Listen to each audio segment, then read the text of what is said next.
आम्ही अमरावती ग्रामीण दर्यापूर पोलीस स्टेशनमधून आलो आहे। PSI नागे। आमच्या इथे एक 420 फसवणुकीचा गुन्हा दाखल झालेला होता। त्यामध्ये भंडाऱ्याचा आरोपी निष्पन्न होण्यासाठी आलो।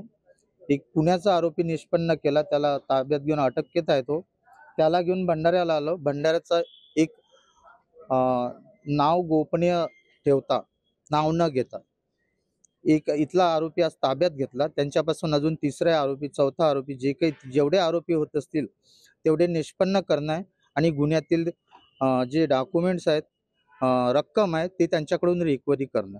सरकारी नोकरी लावून देतो याचा आमिष देऊन, अर्जदारांना आमिष देऊन त्यांच्याकडून पैसे घेऊन त्यांची फसवणूक केलेली आहे। एक खोटा चिक्का बनवून लोकांना मी नोकरीवर लावून देतो या पद्धतीने त्यांनी रोख रक्कम 15 ते 20 लाख रुपये घेण्याच्या स्वरूपात त्यांनी केले आणि त्यांची अमरावती, पुणे आणि नाशिकला त्यांच्या अशा कंप्लेंट आहेत आणि त्या संदर्भात ते इथं चौकशीसाठी आले। आणि जिल्ह्यातील अशी कुठल्याही जिल्हा परिषद मधील जे आहेत त्यांनी आजच्यापर्यंत बाहेरून किंवा जिल्ह्याचे असे वाटत असतील की आम्ही पैसे घेऊन सिनेने किंवा काही भरत्याच्या अद्यापही सध्या कुठल्याही प्रकारच्या भरत्या जिल्हा परिषदला नाही। आरोपी कोणाला डॉक्टर प्रशांत म्हणून नाव सांगते, कोणाला येवले म्हणून सांगते। आरोपी वेगळ्या लोकांना वेगळं नाव सांगत असते।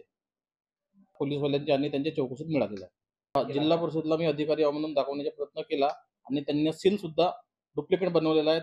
त्यांच्या जो सील आहे अधीक्षक आरोग्य अधिकारी म्हणून, असा पद कुठल्याही जिल्हा परिषदला नाही।